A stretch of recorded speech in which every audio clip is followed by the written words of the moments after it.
हाँ जी स्टूडेंट्स, आज हम आर.एस. अग्रवाल का 7th क्वेश्चन करेंगे from time and work chapter से। तो हमने क्वेश्चन लिखा है, A can lay railway track between 2 given stations in 16 days and B can do the same job in 12 days. With the help of C they did the job in 4 days only. Then C alone can do the job in. तो हमने अब find करना है कि C alone कितने दिन में काम ख़त्म करता है। तो सबसे पहले हम लिखेंगे ए का वर्क डन लिखेंगे। ए 16 days में काम करता है, बी 12 में, और तीनों मिलके जब तीनों साथ में मिलते हैं तो 4 day में काम करते हैं। तो हम तीनों का पहले क्या निकालेंगे, एलसीएम निकालेंगे। LCM which is 48। तो एलसीएम आ गया। अब हम वर्क एफिशिएंसी निकालेंगे तीनों की। तो ये वर्क एफिशिएंसी है कि ए एक दिन में 3 यूनिट काम करता है, बी एक दिन में 4 यूनिट काम करता है, तो तीनों मिलके एक दिन में 12 यूनिट काम करते हैं। और वर्क एफिशिएंसी हमने कैसे निकाली है, इस नंबर को इस नंबर के साथ डिवाइड करके। 48 को 16 के साथ डिवाइड करेंगे 3 आएगा, 48 को 12 के साथ डिवाइड करेंगे 4 आएगा, और या फिर 16 को 3 के साथ मल्टीप्लाई करेंगे 48 आएगा, सेम। ठीक, तो हम अब सी की वर्क एफिशिएंसी निकालेंगे। और तीनों मिलके कितने यूनिट काम करते हैं, 12 यूनिट। हमारे पास ए का वर्क एफिशिएंसी है 3 यूनिट, बी की है 4 यूनिट, और सी की हमें पता नहीं है। तो 3 और 4 7 माइनस का हो जाएगा 12 में से, और सी का आंसर आएगा 5। तो सी एक दिन में 5 यूनिट काम करता है। तो हमारे पास टोटल यूनिट काम है 48। अगर 48 को हम सी की वर्क एफिशिएंसी से डिवाइड करेंगे तो हमारे पास सी का डेज आ जाएगा कि हम सी कितने दिन में काम कंप्लीट करता है। क्लियर? जो next, A takes twice as much as time B और thrice as much time to finish a piece of work. Working together, they can finish the work in 2 days. We can do the work alone.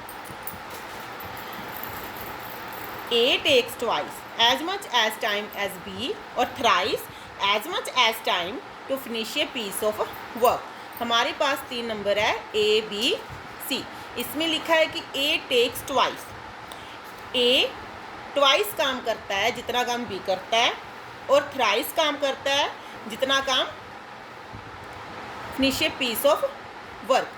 तो सबसे पहले हम क्या लिखेंगे, तो सबसे पहले हम लिखेंगे ए की वर्क, ए का लिखेंगे हम कि ए कितना काम करता है, ए बी सी.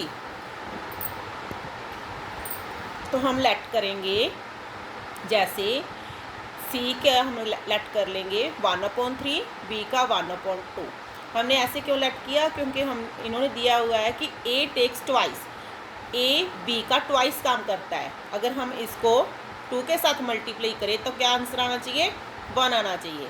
अगर इन्होंने लिखा है कि थ्राइस काम करता है time to finish of work A C, तो सी का हमने 1/3 लिया है। तो अगर हम ए का थ्राइस करेंगे सी के साथ तो क्या आएगा, 1 आएगा।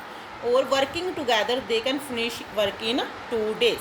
तो तीनों मिलकर अगर तीनों साथ में मिलते हैं तो कितने दिन में काम करते हैं, 2 days में काम करते हैं। We can do the work alone. अगर बी अकेला काम करेगा तो वो कितने दिन में करेगा। तो स्टूडेंट्स, इसके आगे अब आपने खुद करना है। अब हम तीसरा सम करेंगे। तीसरे सम में है 9th सम है जो आर.एस. अग्रवाल का, x can do 1/4 of A work in 10 days. अगर एक्स 1/4 काम करता है इन 10 days में तो वो फुल कंप्लीट काम करेगा, 1 यूनिट पूरा काम करेगा 10 × 4 40 days में। तो एक्स का कंप्लीट काम आ गया क्योंकि वो कंप्लीट पूरा काम करता है 40 days में। और वाई का आया है, Y can do 40% of the work in 40 days.